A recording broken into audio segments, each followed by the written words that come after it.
마치고 바로 이어서 종합토론 및 피해사로 이어가도록 하겠습니다.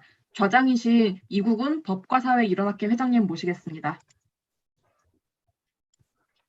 네, 안녕하십니까. 네, 오늘 추석 긴 휴가가 또 있었고 명절 말에 주말인데요.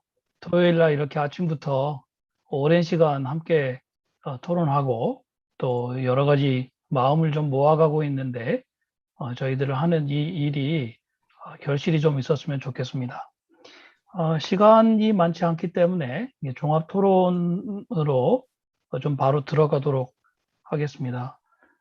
제가 아침부터 참여를 많이들 하셨기 때문에 전체적으로 어떤 이야기들이 있는지 제가 요약하는 것보다는 이 좌장을 맡으셨던 세 분 선생님께 우리가 세 파트로 나누어서 진행한 이 각각의 파트에서 또 어떤 논의가 이루어졌고 또 특별히 좌장 선생님들께서 어떤 생각들을 좀 가지게 되시는지 아주 간단하게 한 2분에서 3분 정도 먼저 좀 말씀해 주시기를 청하고자 합니다. 우리 한상희 교수님 방금 잠깐 말씀하셨습니다만 부족하시리라고 생각하고요. 일단 일부 좌장을 맡아주셨던 성창익 변호사님부터 좀 전체적인 얘기를 마무리 좀 해주시면 좋을 것 같습니다. 그 다음은 문병혁 교수님이시고요. 예, 성 변호사님 부탁드립니다. 예, 예상치 못한 질문이라서 머릿속으로 지금 어떤 이야기를 해야 될지 정리를 해야 되는데요. 오전에 말씀하신 내용들은 그동안에 이제 이 사법농단 사태가 발생한 과정, 조사하는 과정, 거기에 대한 책임 묻기가 어떻게 진행이 됐느냐에 대한 이제 설명과 함께 거기서 드러난 이제 문제점들을 이야기를 해 주셨는데요. 기본적으로 하여튼 사법농단 조사 과정에서는 조사 의지가 부족했던 거 아니냐. 법원행정처 또 대법원 입장에서 그리고 또 조사를 할 만한 권한도 한계가 있었다. 그런 이야기가 있었습니다. 거기에 대한 책임 묻기를 보더라도 징계가 지금 회부됐다는 사람들이 누군지 또 징계 결과가 어떻게 되고 있는지 절차가 어떻게 되고 있는지에 대한 좀 정보도 제공이 안 되고 있고요. 일부 이제 사법농단에 관여했다는 판사들이 이제 형사 기소까지 됐지만은 무죄 판결이 지금 이어지고 있고 탄핵 역시 여러 판사들에 대한 탄핵이 논의가 됐지만은 결국에는 이제 뒤늦게 퇴직한 임성근 판사 한 사람에 대한 이제 탄핵 소추가 뒤늦게 이제 이어져서 헌법재판소가 거기에 대해서 과연 본안 판결을 할지 지금 주목이 되고 있는 상황입니다. 이처럼 이 사법농단에 대한 조사도 미진했지만은 거기에 대한 책임 묻기도 좀 미진했던 것 같고요.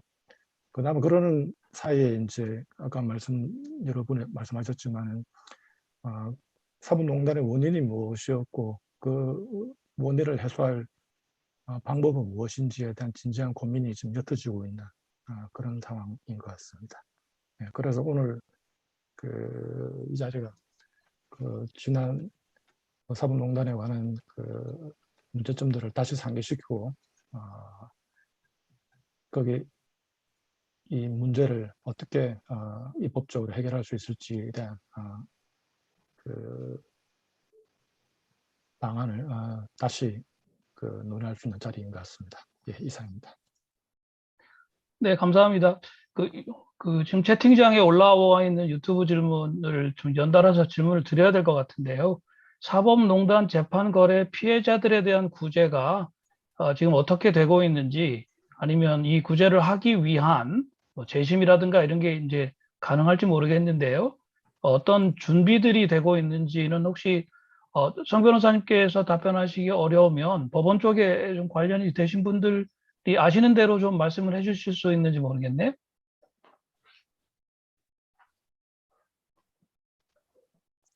네, 지금 그 답을 금방 하시기 어려우면 이 문제는 좀 그 답을 나중에라도 그러니까 제가 말씀을 짧게 해주시면. 말씀드려도 될까요, 교수님? 네, 네, 그러시죠. 예. 네, 예. 그 제도적인 구제는 사실 지금 진척이 별로 없고요.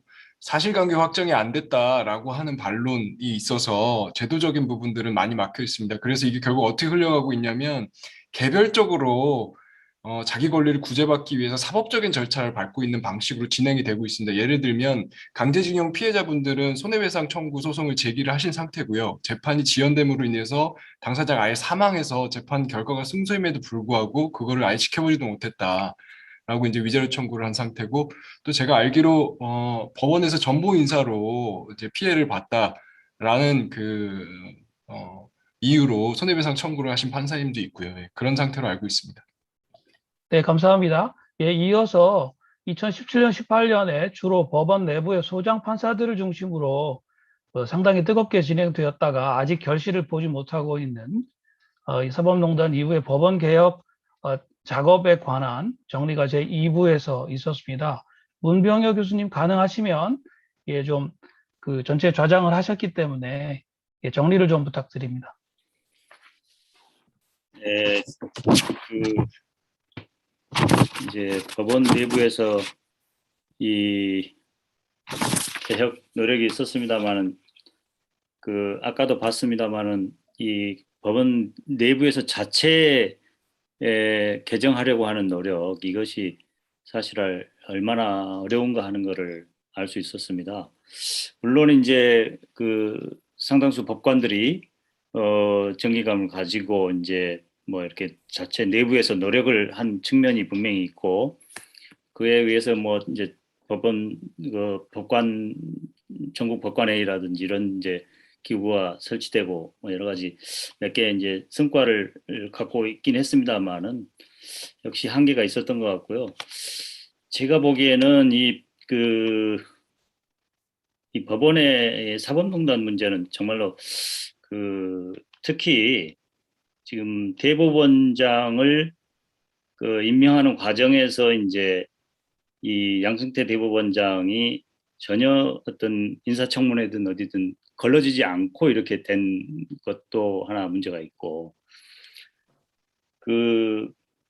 지금 미국이라든지 이제 어떤 나라에서 보면은 검사장이라든지 법원장에 대해서 이제 직선제 이런 제도들이 도입되어 있는 나라들이 있는데, 어떻게 보면은 이 사법 권력을 국민에게 돌려주는 차원에서의 논의는 상당히 약한 것 같습니다. 우리 지금 법원 내부에서 개혁 노력에서도 당연히 그랬고요. 지금 오늘 전체 논의에서도 법관들의 외부 인사가 포함되느냐, 이 정도, 그러니까 과반수를 넘느냐 아니냐, 이 정도의 선에서 이제 주로 논의가 됐던 것 같은데, 제가 보기에는 이런 이제 어떤 사법 권력을 국민들에게 진정하게 돌려주는 이런 노력, 진정한 의미에서 개혁 노력이 좀 필요하지 않나. 그래서 어떻게 보면 미국 같은 경우 뭐 검사장이나 법원장 선출을 해서 정치적으로 상당히 문제가 있을 거라고 생각을 저도 했었는데, 이 정치적인 바람을 상당히 받을 거라고 생각했었는데, 오히려 이제 국민들에게서 서로 견제되는 그런 측면에서 그걸 자의적으로 사법권을 행사하지 못하는 그런 측면이 오히려 있는 것 같아요. 그런 측면에서 장점이 있는 것 같은데, 물론 이제 그것이 정 부담스럽다면은 혹시 이제 대법원장을 뽑을 때 인사청문회 과정에서 이게 전혀 걸러지지 않고 있거든요. 그래 비밀스럽게 진행되고 있고. 근데 이제 만약에 대법원장을 뽑게 되면은 그 대법원장이 과거에 어떤 판결들을 했고 어떤 일을 했는가 하는 거를 이제 한 3개월, 최소 한 3개월 정도 이렇게 국민들에게 이런 분이 대법원장 후보로 나왔다고 하면 그 대법원장 후보에게 재판을 받았던 사람이든 뭐든 그 억울한 면이 있었으면 그걸 충분히 호소할 수 있는, 국민들이 그거를 밝혀낼 수 있는, 그 사람이 어떤 그 판결에 대해서 드러낼 수 있는 이런 게 있었어야 된다고 봐요. 그런데 이제 그 양승태 대법원장 임명 과정에서 전혀 그런 것이 드러나지 않았단 말이에요. 그러니까 70년대에 이분이 그 제일교포라든지 제일동포에 대해서 간첩단 조작 사건을 있었는데 사실 명백한 물적 증거도 없었고 그 당시에 그 피해자들이 이제 고문을 당했다는 거를 수차례 법정에서 증언까지도 다 했음에도 불구하고 명백한 물적 증거도 없이 유죄 판결을 내렸단 말이에요. 네, 홍 교수님 네. 그 네네. 시간이 많지 그래서 않아 이제 가지고요. 그런 차원에서 이 법원 인사에 있어서 이제 그런 그 인사청문회라든지 그러한 과정을 통해서 이거 걸러질 수 있도록 하는 그 차원, 그다음에 어떤 국민들에게 사법권을 돌려줄 수 있는 어떤 제도적 장치가 반드시 필요하다라는 생각이 듭니다. 법원 내부에서의 개혁만으로는 한계가 있는 것 같습니다. 네, 감사합니다. 감사합니다. 예, 한 교수님 그 향후에 그 입법적인 개혁 관련해서 말씀을 많이 아끼셨는데요. 간단히 좀 부탁드립니다. 아낀 게 아니고 말을 못했죠. 사실 지난 사법농단 사태 겪으면서 우리는 정확하게 그 사법농단의 중심에 법원행정처라는 거대 조직이 있었다라는 것을 인식을 하긴 했거든요. 그리고 이제 법원행정처가 문제이기 때문에 개혁을 해야 된다라는 그런 그 생각들은 같이 하게 되었는데요. 그럼에도 불구하고 여태까지 이 법원행정처를 어떻게 바꿔야 하는가, 또는 법원행정처가 가지고 있는 권력 중에서 어떤 부분들을 털어내야 되는가 라는 이야기는 그렇게 많이 나오지는 않은 것 같습니다. 물론 조직의 차원 또는 기관의 차원에서는 사법행정위원회 뭐 평의회든 어떻게 이름 붙이든, 또는 뭐 사법행정자문회의 뭐 이런 식으로 이름을 붙여서 뭐 만들어내기는 했습니다만은, 또 제안을 하게 되었습니다만은, 사법행정이 사법의 독립에 영향을 미치지 못하도록 하기 위해서, 또는 법관의 효율적이고 능률적이고 민주적으로 이 국민의 법을 집행할 수 있도록 하기 위해서 사법행정은 어떤 모습이어야 하는가, 어디까지가 사법행정의 이름으로 그 정당화되고 어디까지가 사법행정의 범주 안에 들어야 되는가, 그리고 그것은 어떤 기구에 의해서 누구에 의해서 운영되어야 하는가, 이 논의는 별로 없었던 것 같습니다. 지금 법원행정처의 심의관이라는 이름으로 법관들이 자리 잡고 있는 바로 그 업무 그 자체가 사법행정이라는 이름으로 법원행정처의 권한 범주 안에 들어가도 되는 것인지 아닌지, 이 논의도 지금 이루어져 있지 않거든요. 뿐만 아니라 사법정책연구원이라는 데 곳이 있습니다. 그리고 그 뭡니까 사법연수원이라는 데도 있죠. 이 두 개의 기구 자체도, 또는 법원 도서관도 있고요.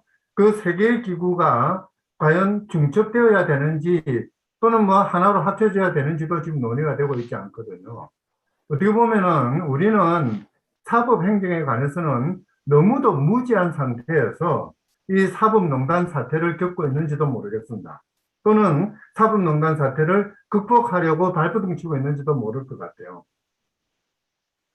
정말 그 사법에 대해서는 상당히 많은 이야기를 했습니다만은, 사법행정에 대해서는 우리는 여전히 그냥 초등 수준에서 지금 논의하고 있는 것 같은 그런 느낌을 듭니다. 조금 이런 부분에 대해서는 뭐 저희 같은 연구자도 마찬가지고, 또 법원에 계시는 뭐 법관들 또는 법원에 있는 사법행정을 직접 담당하는 법원 공무원들, 이 모든 사람들이 한번 정말 털어놓고 자기 미천 다 대놓고 계급장 떼고 이야기를 할 필요가 있을 것 같아요. 그냥 나는 법관이기 때문에, 또는 법원 공무원이기 때문에, 또는 뭐 교수이기 때문에 내 말이 맞아가 아니라, 나는 법관이기 때문에 사법행정은 모른다, 교수이기 때문에 사법의 현실을 모른다라고 시작을 하는 그런 작업이 필요할 것 같습니다. 그래야만이 이 사법농단 사태의 그 문제점들이 그 적나라한 모습으로 벌거벗은 모습으로 드러날 것 같아요. 네, 좀 감사합니다. 예, 오늘 유튜브로도 많은 그 시민들이 시청을 하셨을 것 같은데요. 예, 저도 그 처음부터 끝까지 들어본 사람 입장으로, 시민의 입장으로 생각해 보자면 굉장히 답답할 것 같습니다. 이 2016년, 17년을 지나면서 도대체 우리 법원에서 이런 일이 있었는가 할 정도의 엄청난 충격을 받았고, 그래서 많은 판사들이 명예에 먹칠이 되고 전직 대법원장께서 구속도 되시고 이런 일들이 있었는데, 그러고 나면 뭔가 좀 바뀌어야 되지 않는가? 다시는 이렇게 하지 않겠다. 앞으로는 신뢰받는 사법이 되겠다. 뭐 이런 대책이 나와야 되지 않는가 하는 생각이 당연히 드실 텐데요, 시민 입장에서는. 대통령 임기는 거의 끝나가고 대법원장 임기도 반이 훨씬 넘었는데 도대체 한 게 뭐냐? 2017년, 18년에 법원에 젊은 판사들이 법원 내부의 민주화도 하면서 이런저런 대안도 내놓고 했다는데, 결국 그 이후에 벌어진 일은 집권 여당까지 다 가세를 해가지고 그 기왕에 있던 법조 일어나도 되물리겠다고 하는 식의 그 법안이 국회 본회의까지 가가지고 가까스로 이게 무슨 부결이 되고, 이게 지금 개혁을 하자는 거냐, 그냥 뭉개자는 거냐. 제가 좀 사회자가 흥분하면 안 되는데, 조금 대신 말씀을 드려보자면 2016년, 17년에 언론을 제대로 접하셨던 국민들 입장에서 보자면 답답해 미치겠다. 이게 도대체 뭐 하는 거냐? 뭐 하자는 거냐? 이런 생각을 가지지 않으실 수 없다. 오늘 이 자리에 또 법원 내부에 계신 분도 계시고 또 나오신 분도 계시고 또 그동안에 사법개혁한다고 뛰어다녔던 학자들과 시민단체도 있고요. 또 정치인도 한 분이지만 들어와 계시고 또 여러분 같이 공동주최해 주셨고, 결국은 국민 앞에 부끄럽고 죄송해서 이대로 그냥 유야무야 되는 거는 아니지 않을까 하는 생각들이 있어서 오늘 자리가 마련된 걸로 저는 그렇게 생각합니다. 그래서 오늘 우리의 그 이야기의 마무리가 좀 그 서로에게 불편한 방식이 조금 되더라도 이대로 말 수는 없다. 뭐라도 국민 앞에 보여드려야 된다. 뭐 이런 얘기로 가야 되겠는데요. 시간 20분밖에 안 남았습니다. 서선영 변호사님께서 발언 신청도 하셨고요. 이 모임을 발의를 하셨다고 아까 뭐 자백을 하셨기 때문에 오늘 말씀을 좀 해주셔야 될 것 같습니다. 서 변호사님 발언 기회 드리겠습니다. 예, 말씀드리겠습니다. 발의라기보다는 제가 그냥 기획안을 최초로 쓴 정도인데요. 그 기획안을 쓴 이유가 사실은 제가 옛날에 이제 2018년 법원 개혁에서 처음 이제 조금 무슨 작업을 하면서 이전 자료들을 봤을 때 그때 그 사람들은 뭐 했을까 하는 생각이 들더라고요. 그래서 제가 2018년에 나름대로 안에서 뭔가를 조금이라도 했는데 그 다음에 이게 아무것도 이루어지지 않는 것에 대해서 저도 책임이 있고 부채감이 사실 굉장히 그 이후로도 큰데요. 그래서 하여튼 뭔가라도 하자 그런 것인데, 저는 사실 이 심포지움이 끝나려고 하는 이 시점에도 사실은 굉장히 마음 좀 다급한데, 왜냐하면 또 하고 끝날까 봐. 그러니까 오늘 심포지움이 또 행사 큰 거 했다 이러고 이제 또 시원하게 또 몇 달 보내고 이렇게 하고 이제 끝나고 이런 것들이 너무 많아가지고, 그래서 그런 데 대한 사실 마음이 좀 조급함이 있고 좀 실천적으로 뭐라도 좀 했으면 좋겠다는 것인데요. 근데 거기에 대해서도 사실은 두 가지 크게 제가 빨리 말씀드리려고 하는데 5가지를 말씀드리려고 하는데, 가장 큰 쟁점은 지금 이 국회에서 어떻게라도 빨리 통과를 하나 시켜라, 단판을 짓든지 해서. 민주당 안에서 스스로 타협이 안 돼서 그렇지 않냐 이런 의견이 한켠에 있다면, 한켠은 이렇게 지금 큰 사법 뭔가 행정을 바꾸는 건데 이거를 그렇게 빨리 통과시키는 것이 가능한 것인가 라는 것에, 그것이 바람직한 것인가 라는 것에 대해서 저는 사실은 하루는 전자였다가 하루는 후자였다가 이렇게 왔다 갔다 하거든요.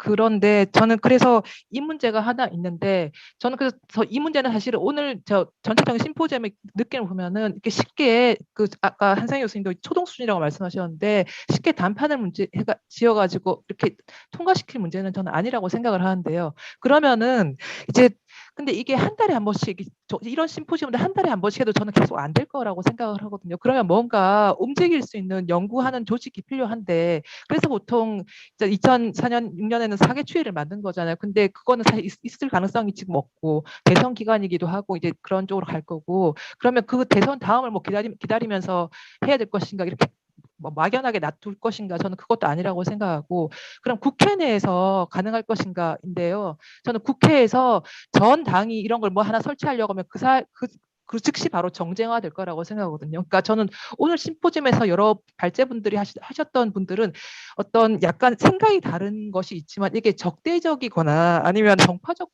아니고 오해도 있었고 이견도 있었고 이런 것들이 사실 충분히 토론될 어떤 의제가 더 도출됐다고 생각하는데 국회에서 어떤 뭐 사개특위나 가는 순간 그냥 정말 아주 완전히 납작한 개념을 만들어서 서버 독립 침해하는 것이냐 뭐 이렇게 될 거라는 거죠. 그래서 저는 그것도 불가능하다고 생각을 하고 그러면 국회 내에서 밑에 전문가위원회를 만들 것인가 하는데 국회에서 그렇게 상설 전문가위원회를 만들 것인가 잘 모르겠어요. 그 사개추위처럼 서 변호사님, 예, 네. 그 간략하게 좀 네, 해주시고요. 알겠습니다. 그래서 이게 사실 불가능할 것 같아가지고 그러면 어떻게 할 것인가에 대해서 저는 좀 뭐가 도출이 됐으면 좋겠다는 좀 답답한 마음이 있고 만약 국회에서나 뭐가 안 된다면은 뭔가 외부에서라도 뭔가 연구회를 만들거나 뭔가를 해서 좀 하자. 이게 제 최종적인 결론입니다. 네. 네, 감사합니다. 두 분께서 그 신청을 하셨습니다. 성창익 변호사님, 이탄희 의원님 각각 1분씩 드리겠습니다. 예, 말씀하시죠. 성 변호사님 먼저 하십시오.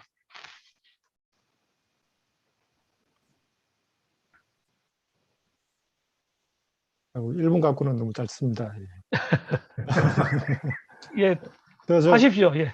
채팅창에 이제 저기 질문 올라오신 거 보니까 피해자 구제가 어떻게 되고 있느냐, 또 이제 그 법원에 인센티브가 없어져서 저기 재판을 열심히 안 해서 국민의 피해를 보고 있다. 이런 이야기는 이제 올라오시는데요. 그 오전에도 이야기했었지만 법원 셀프 개혁은 힘들다. 이게 이미 확인이 된 것 같고요. 그 피해 구제도 법원 스스로 할 수 없는 것 같고 국회 입법을 통해서 이제 해결해야 될 문제인 것 같습니다. 이 이제 사법행정권이 이제 그 사법농단 사태로 인해서 이제 그 법원장이나 이렇게 법원행정처에서 노골적으로 이제 옛날같이 그 사법행정권으로 그 판사를 이제 압박하는 게 이제 문제가 되고 이제 그 스스로 이제 자제를 하는 현상이 이제 생겼는데 그러다 보니까 또 이 옛날 같은 이제 업무 실적에 대한 부담감이 떨어지고 있는 것은 사실인 것 같습니다. 근데 그게 판사 수가 이제 한정되어 있는 상황에서 오히려 정상으로 돌아가는 현상일 수도 있는데 한편으로는 그 법관의 이 사법행정권을 적절히 통제를 해야 되지만 또 법관의 책임성 또는 책무성을 어떻게 담보를 할 것인지 거기에 대한 고민도 해야 된다고 생각합니다. 이런 문제들이 이제 법관들이 불편해할 수 있는 그런 사항들인데요.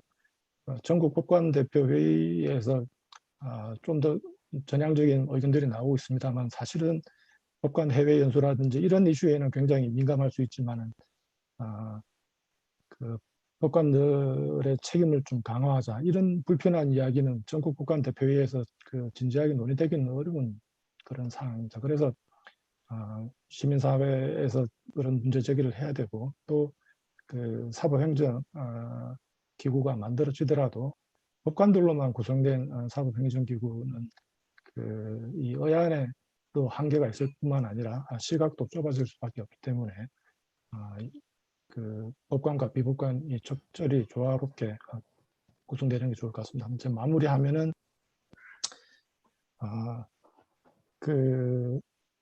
아까 이탄희 의원님이 말씀하신 이야기를 들어보면은 지금 이제 그 국회에서 사법행정기구의 이제 비법관위원과 법관위원회 구성 비를 어떻게 할 거냐 그게 첨예하게 이제 다투지고 있는 것 같은데 제가 보기에는 그게 아주 결정적인 교착 상태를 불러올 만큼 결정적인 건 아니라서 함부로라도 이제 나아가기 위해서는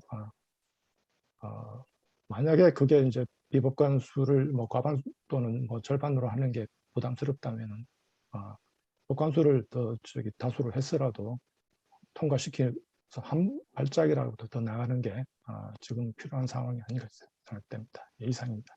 네, 감사합니다. 예, 이단희 의원님, 현실적으로는 집권당이 단일화를 만들어가지고 야당을 설득해서 합의를 하고 야당이 합의가 안 되면 통과시키고 그렇게 하는 수밖에 없는 것 아닌가요? 너무 직접적으로 질문드렸나요? 아니요, 저희 세 가지 말씀드리겠습니다. 첫 번째로 일단 죄송하고요. 뭐 한상희 교수님 아까 국회 개혁해야 된다고 말씀하셨고 박경일 판사님 국회 의지 있냐고 말씀 주셨고 마지막에 이제 이gun 교수님 말씀도 셋 다 저를 포함해서 질책하신 걸로 저는 받아들이고요. 저도 사실은 갑갑해 미치겠어요. 사실 저희가 이제 법원조직법 부결 이것도 그 후속 조치를 한다고 내일 모레 43명 국회의원이 공동주최로 토론회를 열거든요. 4개 정당 의원 다 모여서. 거기에 지금 법원 행정처 발제를 끌어들이려고 실랑이를 계속하고 뭐 이러고 있는 상황인데 국회법에 정해져 있는 수많은 법률 절차를 못 따라가고 이런 사실행위나 정치행위에 의존하고 있는 상황 자체가 저도 너무 참 답답하고 그런데요. 뭐 어쨌든 죄송하고 또 서 변호사님 말씀처럼 구체적으로 좀 한 달에 한 번씩 모이는 테이블이 만들어져서 거기서 좀 논의가 되고 그걸 제가 국회에서 뭔가 조금 더 진척시키는데 역할이 있다고 하면 정말로 뭐 온 힘을 다해서 하겠습니다.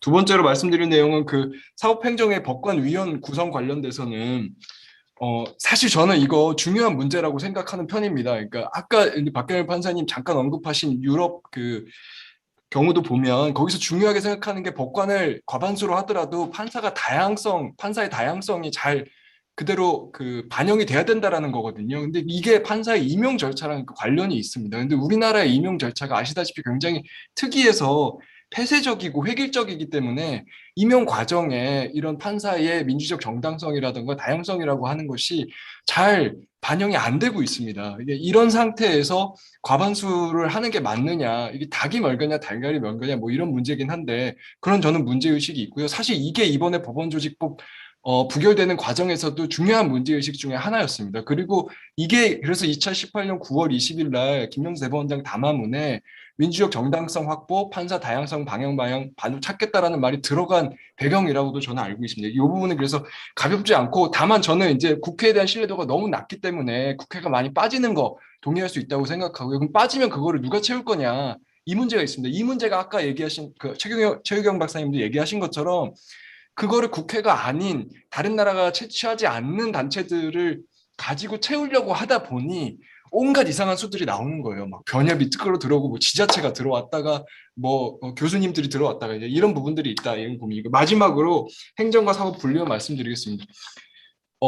약간 이거는 의견이 다르실 수 있는데 제가 이제 국회에 와서 좀 국민적 관점에서 멀리 지금 법원을 바라보면 이게 사실 중요합니다. 예를 들면 지금 재판의 신뢰도랑 관련돼서도 신뢰도가 계속해서 떨어지거나 아니면 떨어진 상태에서 올라가지 않는 이유 중에 하나가 사실은 행정에 관련된 이슈들이 많습니다. 예를 들어서 김명수 대법원장만 같은 경우가 해도 2018년 이 담화문이 이행이 안 된다던가 아니면 뭐 사법농단 징계 판사 왜 안 하느냐라던가 아니면 또 거꾸로 보수적인 진영에서는 다른 이유로 행정적인 이슈, 제도적인 이슈 관련된 대법원장의 어떤 행보나 이런 거에 대한 불신으로 인해서 대법원 판결에 대한 신뢰도도 떨어지는 게 사실이거든요. 그리고 이게 사실은 개별 판사들에 대해서까지도 확대돼 나가고 있는 과정이 있습니다. 그래서 저는 행정하고 사법 분리도 굉장히 중요하다. 이게 좀 후순위가 아닐 수 있다라는 의견 드립니다. 이상입니다. 네, 감사합니다. 하실 말씀이 많은데요. 예, 두 분이 또 신청을 하셨습니다. 우리 차성환 교수님하고 유영재 판사님하고 예, 간단한 말씀으로 기대하고 있겠습니다. 차 교수님 먼저 시작하시죠. 예, 이제 여러 말이 있는데 그냥 결론적으로 저도 성창희 위원장님께서 말씀하신 그 부분에 동의를 합니다. 그러니까 과반수 이슈나 어떤 디테일한 아까 뭐 서성민 변호사님이 얘기하신 5개 이슈를 다 포함해서 저는 심하게 얘기하면 그 모든 것들을 양보하더라도 이번에 통과시키는 것이 낫지 않을까라고 생각을 하고 있습니다. 그 이유 중에 하나는 제가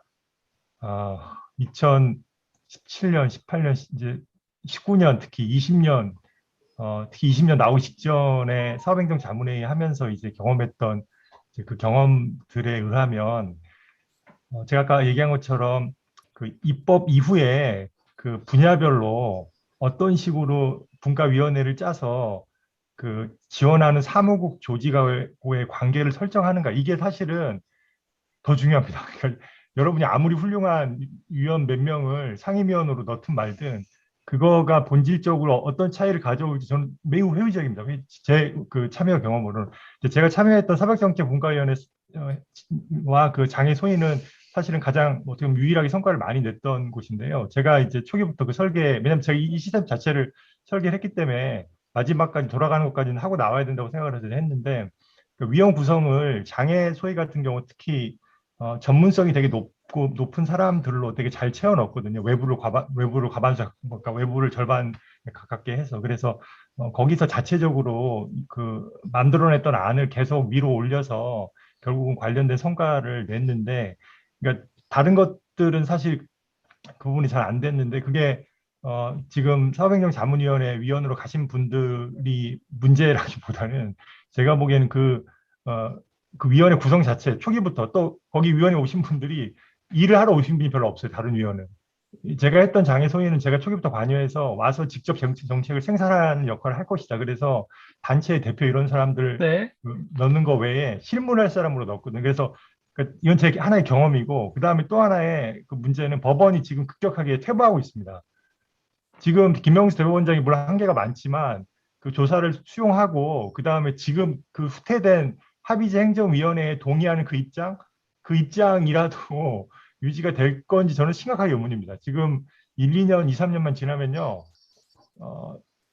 이 법안, 그러니까 지금 법원이 낸 법안에 동의하지 않을 뿐만 아니라 지금 규칙으로 됐거나 아니면 사실상 관행으로 되고 있던 많은 것들이 되돌려질 위험이 좀 높다고 봅니다.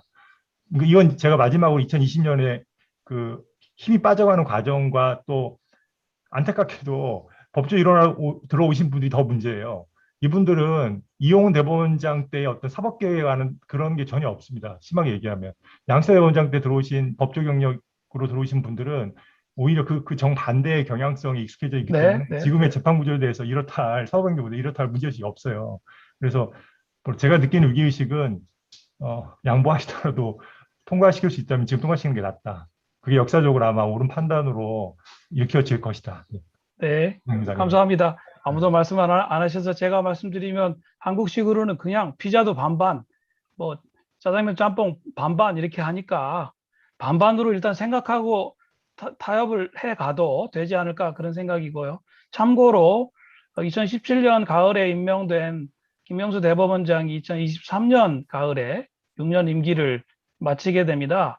그 차기 그 대법원장은 새로운 국회 그리고 새로운 대통령이 임명을 하게 되는 거기 때문에 사실 저희가 이 정치 스케줄에도 관심을 많이 기울여야 한다. 개혁하자는 사람들이 있을 때 개혁을 해야 한다라는 생각을 좀 덧붙여서 말씀을 올립니다. 예, 유 판사님 부탁드립니다.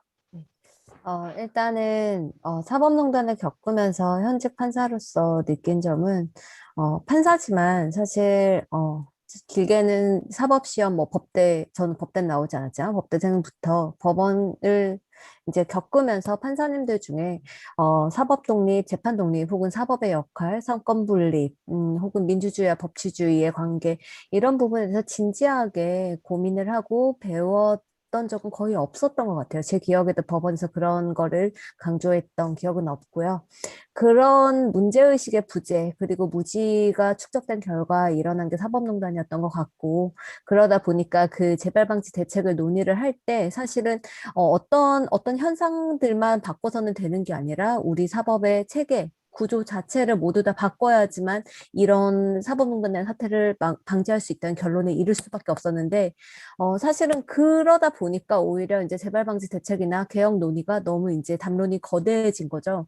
그 상황에서 여러 가지 분야에서 충돌되는 요청들이 한꺼번에 부딪히면서 이거는 저거에 막히고 저거는 이거에 막히면서 사법개혁 자체가 진행이 안 되는 걸로 제가 느낀 점이 많았습니다. 그래서 쉽지 않겠지만 할 수 있는 거는 국회는 할 수 있는 입법을 해 나가면서 사실은 동시에 우리 사회가 이제는 정말 어떤 재판을 원하는가, 어떤 사법 체계가 원하는가를 다시 한번 큰 틀에서 다시 재정의를 해야 된다고 생각을 해요. 그래서 어떤 사법 체계를 원하고 만들 것인가에 대한 큰 청사진을 만들고 그것에 맞는 개혁을 순차적으로 모순되지 않게 진행을 해나가는 이 작업이 사실은 꼭 진행이 돼야 된다고 생각을 하고, 그런 점에서 저희 판사들이 너무 그런 청사진에도 미약했고, 그리고 또 사법 독립이나 혹은 법치주의, 민주주의, 상권분리, 사법의 민주적 통제에 대한 모든 개념이 사실은 부족했었다. 이런 점에 대해서 사실은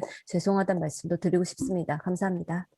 네, 제가 그 주최 측으로부터 여러 선생님들이 동의를 하시면 6시에 안 끝내고 조금 더 해도 된다는 허락을 받았습니다. 허락해 주신 분은 이 민변의 간사님이시고요.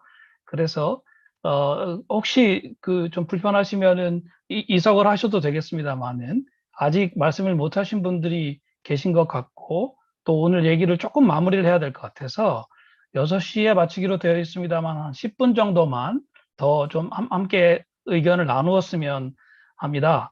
예, 공두현 교수님께서 예, 발언 신청을 하셨습니다. 예, 말씀 시작하시죠.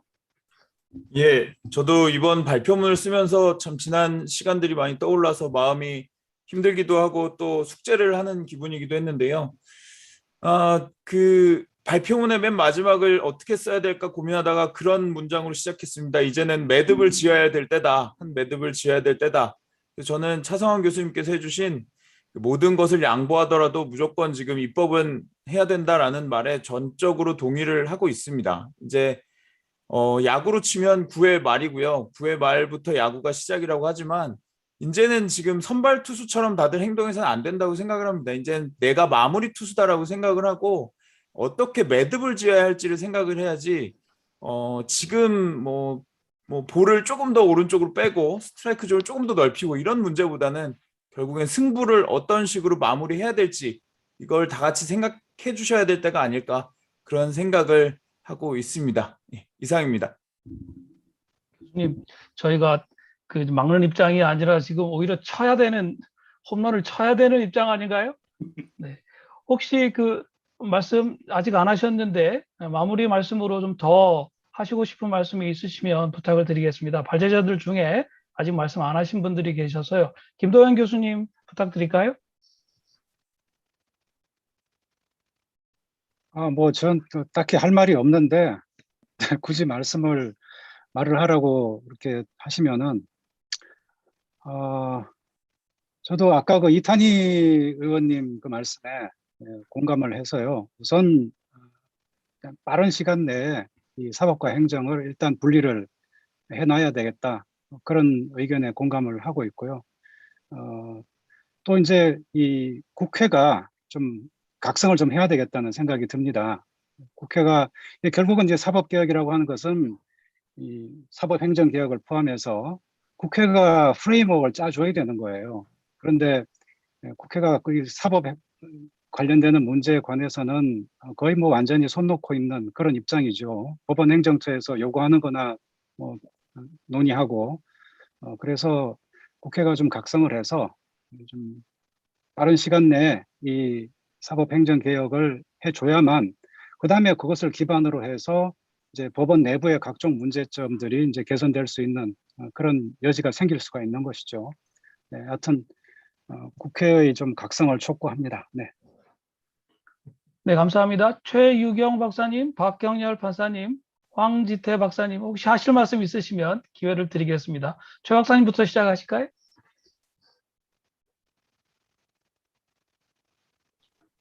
최유경 박사님 말씀 없으세요?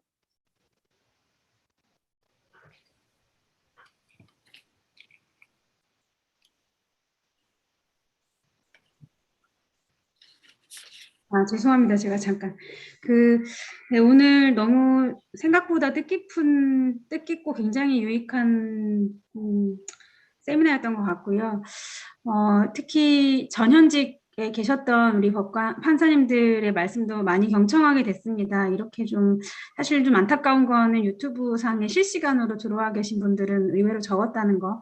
그리고 전대미문의 27년도 이후에 학계에서도 사실은 이게 그러면 유행이 될 법한 주제였어야 하는데 의외로 많은 분들이 이 논의를 학계에서도 진지하게 많이 했던 것 같지는 않아서 스스로도 좀 반성을 많이 하게 되는 것 같습니다.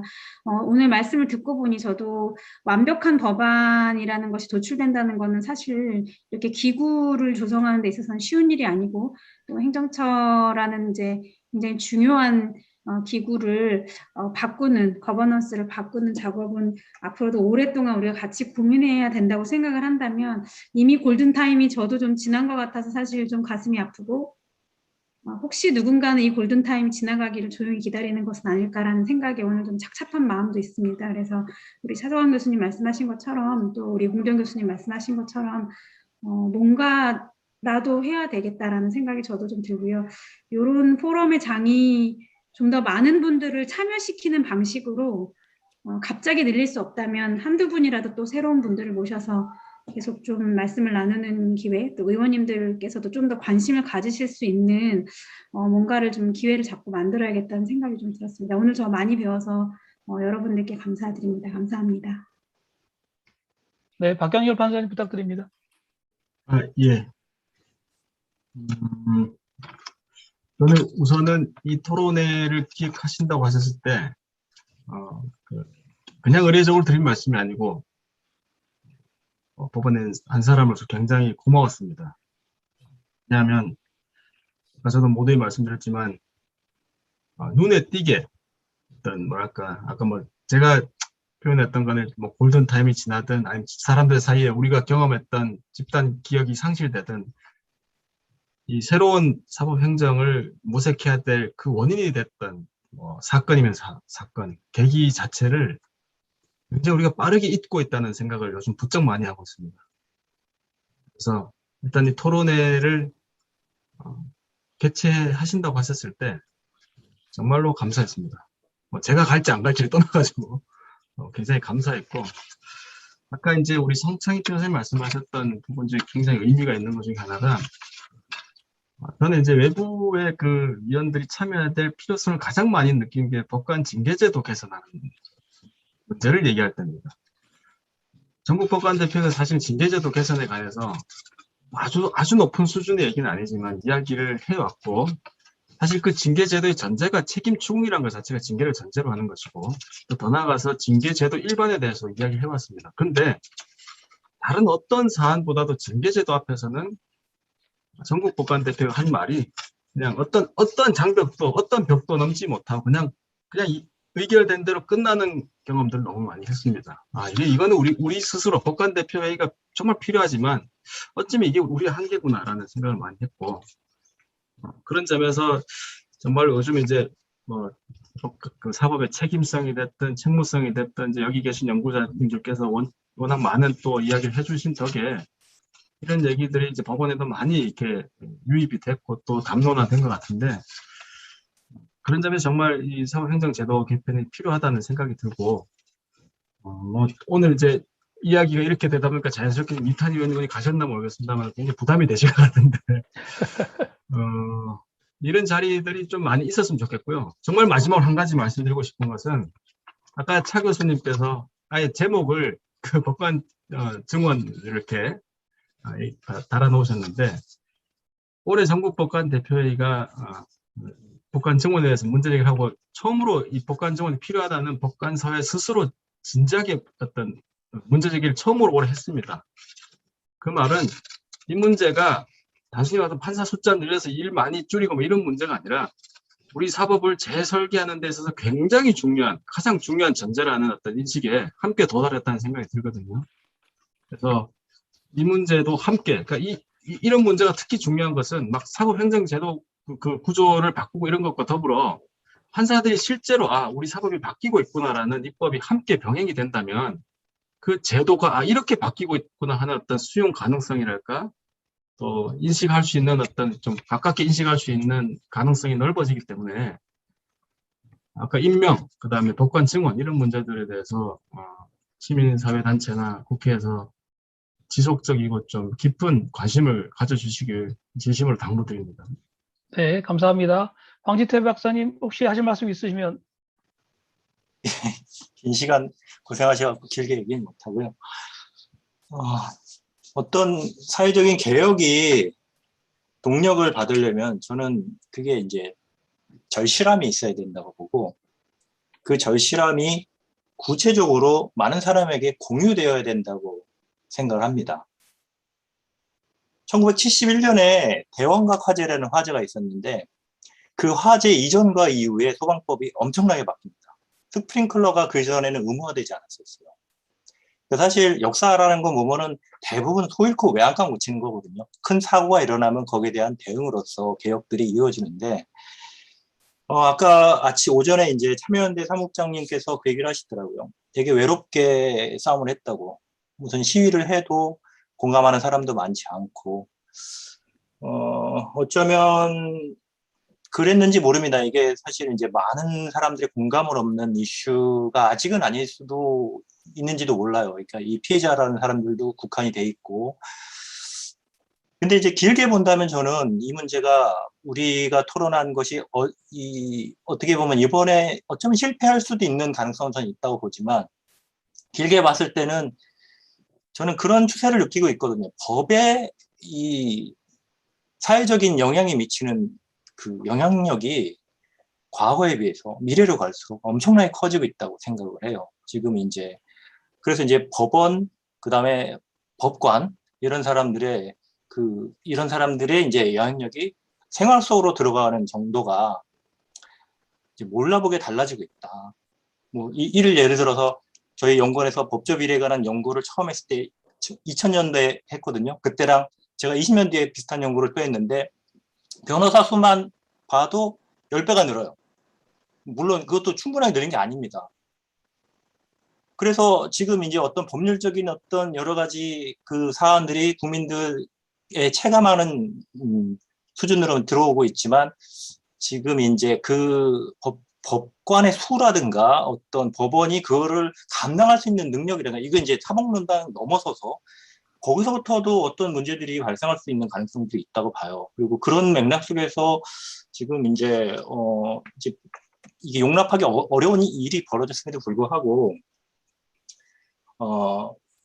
아직은 그러니까 이제 체감도라든가 구체적으로 공감대가 넓지 않은 상태에서 지금 많은 분들이 답답해 하시겠지만, 저같이 이제 좀 법원과는 좀 거리가 먼 사람 입장에서는 이게 좀 멀 수도 있겠다라는 생각이 들었는데, 그럼에도 불구하고 길게 봤을 때는 계속해서 이 문제가 다시 회귀하고 문제가 제기될 가능성이 있다고 생각을 합니다.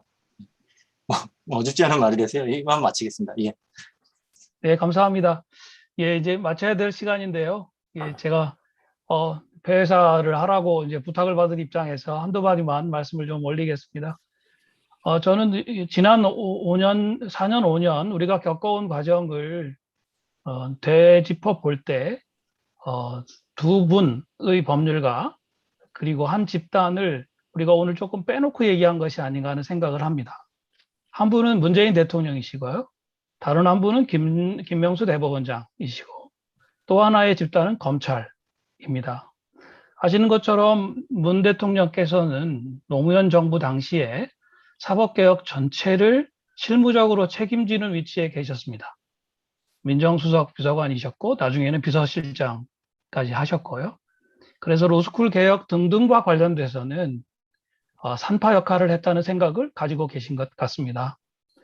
조금 어떻게 들리실지 모르겠습니다만, 이번에 처음에 사법농단 사태를 맞고 나서 사법개혁, 법원개혁을 전체적으로 짤 때 노무현 대통령 시절에 했던 그 개혁의 패스를 좀 염두에 두신 것이 아닌가 하는 생각이 들고, 그럴 경우에는 대법원장이 어떤 분이 되고 어떤 리더십을 발휘하느냐가 매우 중요해지게 됩니다. 그런데 유감스럽습니다만 김명수 대법원장께서 법원 내부를 설득하고 또 시민사회를 설득하고 정치권을 설득하는 리더십은 보여주지 못하신 것이 아닌가 하는 생각이 있습니다. 또 일이 그렇게 되게 된 중요한 원인이 우리가 이 문제를 풀어갈 때 검찰이 나서서 이 형사사법의 문제로 사법농단의 문제를 굉장히 많이 바꿔 놓았는데요. 과연 그것이 바른 방향이었는가 하는 반성은 해볼 필요가 있다고 생각합니다. 만약에 이 법원이 스스로 엄정하게 징계하고 다른 나라들에 있는 명예재판제도 같은 것들이 있어서 그 법원은 그대로 판사들의 잘못을 그냥 내버려 두어도 무엇보다도 엄정하게 처리한다라는 신뢰를 받을 수 있었다면 그 사법농단의 책임을 묻는 문제는 형사사법으로는 좀 최소화하고 근본적으로는 법률가들의 자율적인 법조 윤리의 차원에서 해결할 수도 있지 않았겠는가. 만약에 그랬다면 제도 개선의 문제는 이 책임의 문제와 조금 별도의 범주에서 성과를 더 낼 수도 있지 않았을까 하는 아쉬움이 있습니다. 노무현 정부 때도 사법개혁을 한다고 했습니다만 2007년 6월까지도 로스쿨법이 통과되지 않아서 사법개혁을 한 게 뭐가 있느냐라는 비판을 굉장히 많이 받았습니다. 대통령 임기 마치기 얼마 전에 그래도 이거라도 해야 되지 않느냐라고 집권 여당이 애를 써서 지금 로스쿨 제도가 법률로 통과되었던 것을 기억합니다.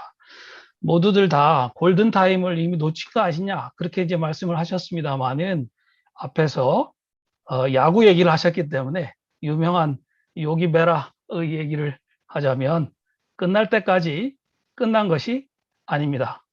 이 문제 우리 그 국회에서 주도권을 가지고 해결을 하면 해결 못할 것이 없다. 그런 생각을 우리 모두가 좀 함께 가졌으면 하는 것을 제가 맡은 폐회의 말씀에 좀 가름해서 드리고자 합니다.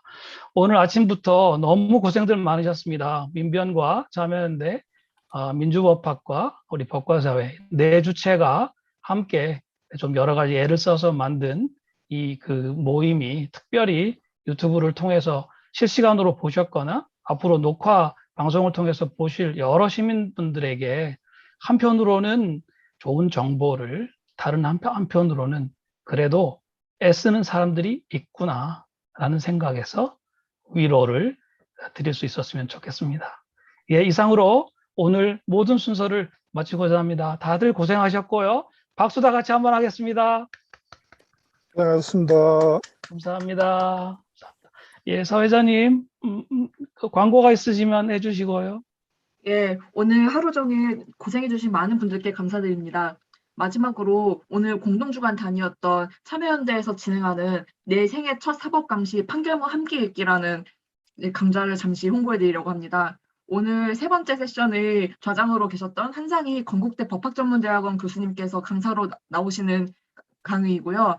참여연대 아카데미 느티나무 홈페이지에서 확인하실 수 있습니다. 유튜브 댓글로도 한번 올려드릴 테니까 보고 계셨던 분들은 참고해 주시면 좋을 것 같습니다. 또 마지막으로 마지막까지 함께해 주셨던 분들 사진 캡처 하나 남기고 이제 마무리하면 좋겠습니다. 혹시 얼굴이 사진으로 남는 것이 조금 불편하신 분들은 카메라를 꺼주시면 되고요. 예, 캡처 진행하도록 하겠습니다. 하나, 둘, 셋. 혹시 박수 치는 걸로 좀 사진 찍을 수 있을까요? 예, 네. 다들 고생 많으셨습니다. 네, 수고하셨습니다. 주말에 감사합니다. 네, 감사합니다. 이만 마치겠습니다.